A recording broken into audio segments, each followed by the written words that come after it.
छात्रों, आज हम प्राकल्पना या उपकल्पना के बारे में अध्ययन करेंगे। Professor PV. यंग ने कहा है, कार्यनिर्वाही अथवा कामचलाऊ प्राकल्पनाओं का निर्माण वैज्ञानिक पद्धति का प्रथम चरण है। श्री लुंडबर्ग ने लिखा है, प्राकल्पना एक सामयिक अथवा कामचलाऊ सामान्यीकरण या निष्कर्ष है जिसकी सत्यता की परीक्षा अभी बाकी है। बिल्कुल आरंभिक स्तरों पर प्राकल्पना कोई भी अटकल पच्चू अनुमान, कल्पनात्मक विचार, सहज ज्ञान या और कुछ हो सकता है जो कि क्रिया या अनुसंधान का आधार बन जाता है। सूक्ष्म कल्पना सामयिक केंद्रीय महत्वपूर्ण विचार जो कि फलप्रद अनुसंधान का आधार बनता है, एक कार्यनिर्वाही प्राकल्पना कहलाता है। सामयिक रूप से अथवा कामचलाऊ तौर पर ये प्राकल्पनाएं अध्ययन में सम्मिलित कुछ तत्वों की व्याख्या अस्थायी तौर पर करती हैं और अन्य तत्वों के विषय में अनुसंधान की दिशा में मार्गदर्शक का काम करती है। पर जैसे जैसे अध्ययन कार्य आगे बढ़ता जाता है, वैसे वैसे इन सामयिक प्राकल्पनाओं की ठोस परीक्षा सतर्कता से एकत्रित तथ्यों की वास्तविक कसौटी पर होती जाती है। छात्रों, अब हम पढ़ेंगे कार्यनिर्वाही प्राकल्पनाओं के स्रोत या एक शोधकर्ता को प्राकल्पना कहाँ से प्राप्त होती है, यह जान लेना आवश्यक है। प्राकल्पना का स्रोत अनुसंधानकर्ता की स्वयं की अंतर्दृष्टि, कोरी कल्पना, विचार या अनुभव हो सकता है। इस दृष्टिकोण से उपकल्पना का स्रोत अनुसंधानकर्ता स्वयं ही हो सकता है। स्वयं अनुसंधानकर्ता के अतिरिक्त इसका बाहरी स्रोत भी हो सकता है।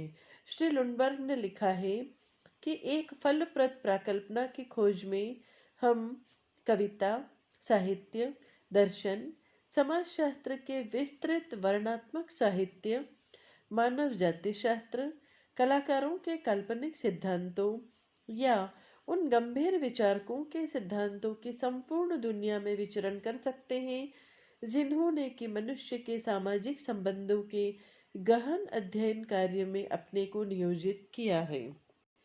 W.J. गुडे एंड P.K. हॉट ने अपनी पुस्तक मेथड्स इन सोशल रिसर्च 1952 में लिखा है कि प्राकल्पनाओं के 4 स्रोत हैं। पहला, सामान्य संस्कृति, जनरल कल्चर। सामान्य संस्कृति जिसमें कि एक विज्ञान पनपता है, विज्ञान की अनेक प्रकल्पनाओं का एक आधार बन जाती है। 2 विपरीत उदाहरणों के द्वारा हम सामान्य संस्कृति से प्राकल्पनाओं का उद्गम स्रोत को समझ सकते हैं। जैसे अमेरिकन संस्कृति भौतिकवादी है और भारतीय संस्कृति आध्यात्मिक है। अतः यदि भारतीय शोधकर्ता द्वारा प्राकल्पना का निर्माण किया जाएगा तो जाति प्रथा के किसी भी पहलू के संबंध में प्राकल्पना का निर्माण कर लेगा, जबकि अमेरिकन संस्कृति में व्यक्तिगत सुख, गतिशीलता तथा प्रतिस्पर्धा पर अत्यधिक बल देकर प्राकल्पनाओं का निर्माण किया जाएगा। सर्वश्री गुडे एवं होट ने प्राकल्पनाओं के स्रोत में दूसरा स्रोत बताया है, वैज्ञानिक सिद्धांत। प्रत्येक विज्ञान में विभिन्न विषयों से संबंधित अनेक सिद्धांत होते हैं। इन सिद्धांतों से एक विषय के विभिन्न पहलुओं के संबंध में हमें जानकारी प्राप्त होती है।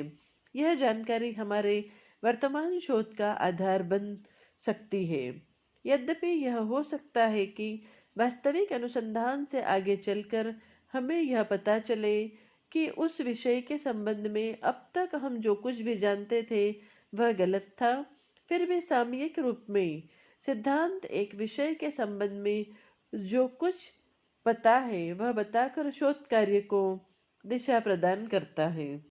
एक उदाहरण के द्वारा इसको समझा जा सकता है, जैसे जाति प्रथा के व्यावसायिक सिद्धांत occupational theory of caste system से यह प्राकल्पना बनाई जा सकी कि पेशा और केवल पेशा ही भारतीय जाति प्रथा की उत्पत्ति का कारण था। यह प्राकल्पना जाति प्रथा की उत्पत्ति एवं पेशे में पाए जाने वाले संबंध के विषय में हुए अनेक महत्वपूर्ण अध्ययनों का आधार बनी। यद्यपि उन अध्ययनों से यह प्रमाणित हुआ कि यदि पेशों की ऊंचाई नीचाई ही जाति व्यवस्था में पाए जाने वाले उच्च नीच के संस्तरण का आधार होती, तो जाति प्रथा उन सभी समाजों में देखने को मिलती जहाँ भी पेशों के आधार पर सामाजिक स्तरीकरण सोशियल स्ट्रेटिफिकेशन पाया जाता है। प्राकल्पनाओं के निर्माण में वैज्ञानिक सिद्धांतों का बहुत महत्व है। गुडे एवं होट ने प्राकल्पनाओं के स्रोत में तीसरा स्रोत बताया है सादृश्य, एनालॉजी। सादृश्य प्रायः उपयोगी प्राकल्पनाओं के महत्वपूर्ण स्रोत बन सकते हैं। जैसे पेड़ पौधों पर परिस्थिति विशेष का गहरा प्रभाव पड़ता है। यह ज्ञान मानव के संबंध में भी इस प्राकल्पना को उत्पन्न कर सकता है कि पेड़ पौधों की भांति मानव जीवन भी परिस्थिति विशेष से प्रभावित होता है। सर्वश्री गुडे एवं होट ने प्राकल्पनाओं का चौथा स्रोत बताया है व्यक्तिगत अनुभव, पर्सनल एक्सपीरियंस। अनुसंधानकर्ता का व्यक्तिगत अनुभव भी प्राकल्पनाओं का एक महत्वपूर्ण स्रोत है। श्री लाम्ब्रोसो की जन्मजात अपराधी प्रारूप की प्राकल्पना सैनिक शिविर के सर्जन के रूप में श्री लाम्ब्रोसो के अपने अनुभव की ही उपज थी। उसी प्रकार सन 1901 में होने वाली जनगणना के अधीक्षक के रूप में सर हर्बर्ट रिजले ने जिस विशेष ढंग से भारतीय जनता को देखा और उनके बारे में अनुभवों को प्राप्त किया, वह उनके द्वारा प्रस्तुत प्रजातीय सिद्धांतों की आधारशिला बनी। छात्रों, अब हम पढ़ेंगे कि उपयोगी प्राकल्पनाओं की क्या विशेषताएं हैं। वैज्ञानिक प्रयोग के योग्य प्राकल्पनाओं को स्पष्ट, अनुभवाश्रित संदर्भ, विशिष्ट, उपलब्ध प्रविधियों से संबंधित और सिद्धांत समूह से संबंधित होना चाहिए। प्राकल्पना अध्ययन कार्य को निश्चितता प्रदान करती है। इस दृष्टिकोण से समाजशास्त्र में प्राकल्पना का बहुत महत्व है। इसके अलावा प्राकल्पना अनुसंधान क्षेत्र को सीमित करती है। प्राकल्पना अनुसंधान की दिशा निर्धारित करती है।